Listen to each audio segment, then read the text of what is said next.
साल था 1987। Flight SK 360 एक बड़ा पैसेंजर जेट इंडिया से यूनाइटेड स्टेट्स जाने के लिए तैयार था। उसमें 312 पैसेंजर्स थे, हर कोई अपने सपनों के साथ, और 7 experienced crew members.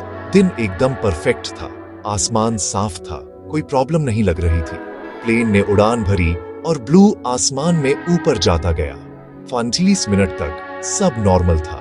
Passengers relax कर रहे थे, क्रू स्नैक्स सर्व कर रहा था, और एयर ट्रैफिक कंट्रोलर्स अपनी स्क्रीन्स पर प्लेन को देख रहे थे। फिर बिना किसी वार्निंग के वो ब्लिप गायब हो गया। कोई एक्सप्लोजन नहीं, कोई डिस्ट्रेस कॉल नहीं, कोई डेविएशन नहीं, बस गायब। कंट्रोलर्स ने कांटेक्ट करने की बहुत कोशिश की, लेकिन सिर्फ सन्नाटा था। पैनिक फैल गया। 319 लोगों वाला प्लेन ऐसे ही गायब नहीं हो जाता। हर explanation, mechanical failure, collision, weather, सब गलत साबित हुए। कोई डेब्रिस नहीं था, कोई सिग्नल नहीं, कोई क्लू नहीं। प्लेन को आसमान निगल गया था, पीछे छोड़ गया एक फियरावनी मिस्ट्री।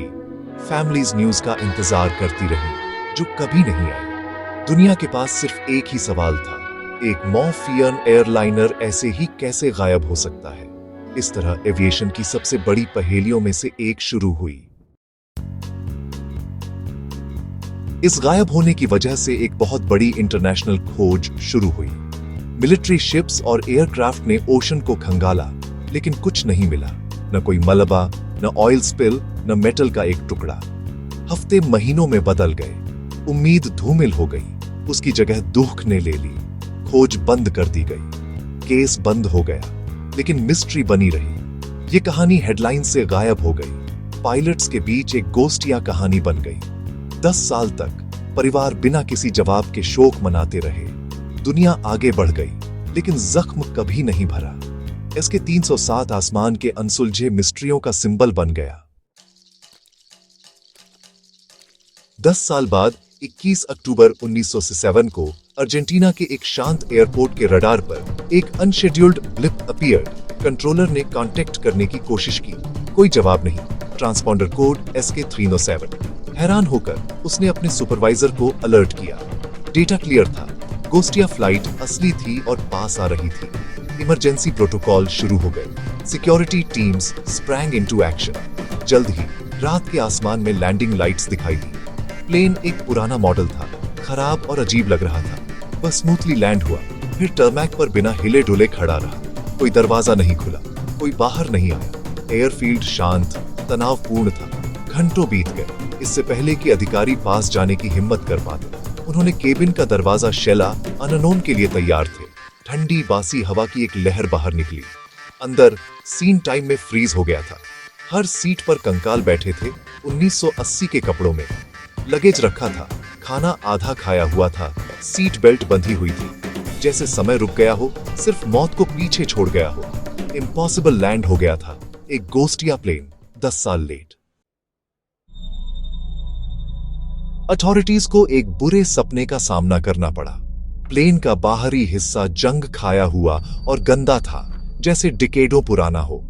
फिर भी यह अभी-अभी एक नॉर्मल फ्लाइट से लैंड हुआ था। अंदर हर पैसेंजर और क्रू मेंबर एक कंकाल था, अपनी सीटों पर परफेक्टली प्रिजर्व्ड। खाना अधूरा था, ड्रिंक्स आधी भरी हुई थीं, लगेज अछूता था, हवा बासी थी, सन्नाटा बिल्कुल गहरा था। संघर्ष, पैनिक या हिंसा का कोई निशान नहीं था, बस एक शांत भयानक टबलो। इन्वेस्टिगेटर्स ने सब कुछ डॉक्यूमेंट किया, सीन से हैरान थे। एक पूरा प्लेन एक पल में कैसे मर सकता है, फिर एक दशक बाद दोबारा प्रकट हो सकता है। दुनिया के पास जवाब से ज्यादा सवाल थे। मिस्ट्री और गहरी हो गई। उन गायब हुए ईयरों में क्या हुआ था? गोस्टिया प्लेन अब एक उड़ता हुआ मकबरा था। हजमत सूट पहने इन्वेस्टिगेटर्स एयरक्राफ्ट में दाखिल हुए, मौत के एक टाइम कैप्सूल में कदम रखते हुए। हर कंकाल अपनी जगह पर था। पायलट कंट्रोल्स पर, अटेंडेंट गलियारों में, पैसेंजर्स किताबों, खिलौनों और पर्सनल आइटम्स के साथ। कपड़े फीके पड़ गए थे, लेकिन साबुत थे। सामान 1987 से अछूता था। गैली में आधा परोसा गया खाना था, जो अब सूखा और फंगस लगा हुआ था।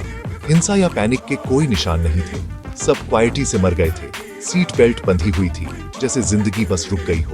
प्लेन एक मकबरा था, परफेक्टली प्रिजर्व्ड। इन्वेस्टिगेटर्स के पास एक फियरावना सवाल था। सैकड़ों लोग इतनी अचानक, इतनी खामोशी से कैसे मर सकते हैं?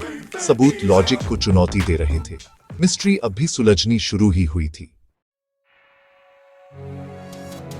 ब्लैक बॉक्स को रिकवर किया गया और लैब भेजा गया। फ्लाइट डेटा रिकॉर्डेटर ने नॉर्मल ऑपरेशंस दिखाए जब तक कैओस नहीं आया।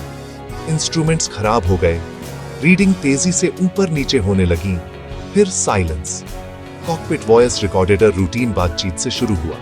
अचानक कैप्टन की आवाज घबराई हुई हो गई। उसने कॉकपिट के बाहर अजीब घूमती हुई लाइट्स का वर्णन किया, ऐसे रंग जो उसने पहले कभी नहीं देखे थे। को पायलट ने कंफर्म किया, आवाज ट्रेम्बलिंग। कैप्टन ने इंस्ट्रूमेंट फेलियर की खबर दी। एक शक्तिशाली फोर्स प्लेन को पुलिंग, ये हमें अंदर खींच रहा है, हमारा कंट्रोल नहीं है। मेडे मेडे, कुछ हमें खींच रहा है। उसकी आवाज स्टैटिक से कट आउट। फिर कुछ नहीं, बस 10 साल की एम्प्टी हिस। ब्लैक बॉक्स ने 1 दशक की खामोशी रिकॉर्ड की थी। कोई टेक्निकल फेलियर नहीं, कोई वेदर इवेंट नहीं, बस अननोन में एक लीप। आखिरी शब्द रियलिटी के किनारे से एक हताश कॉल थी। दुनिया ने डर के साथ सुना। मिस्ट्री और गहरी हो गई। किस फोर्स ने SK-307 को ले लिया था? जवाब साइंस से परे थे। फिजिकल एविडेंस एक विरोधाभास था। प्लेन का बाहरी हिस्सा बहुत पुराना था, लेकिन उसके इंजन और सिस्टम लगभग नए थे। इंजन में सिर्फ कुछ घंटों का यूज दिखा, जो ओरिजिनल फ्लाइट टाइम से मैच्ड। फिर भी बॉडीज 1 दशक से सड़ रही थी। साइंटिस्ट्स हैरान थे।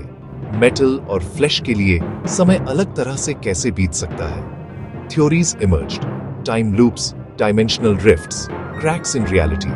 शायद प्लेन किसी और दायरे में चला गया था, जहां समय अजीब तरह से चलता था। कैप्टन की लाइट्स रिफ्ट थी, फोर्स उसका खिंचाव। 10 साल तक प्लेन हमारी दुनिया से बाहर लॉस्ट। जब वह लौटा तो सिर्फ खोल रिमेन्ड। थ्योरी अजीब थी, लेकिन कुछ और डिडंट फिट।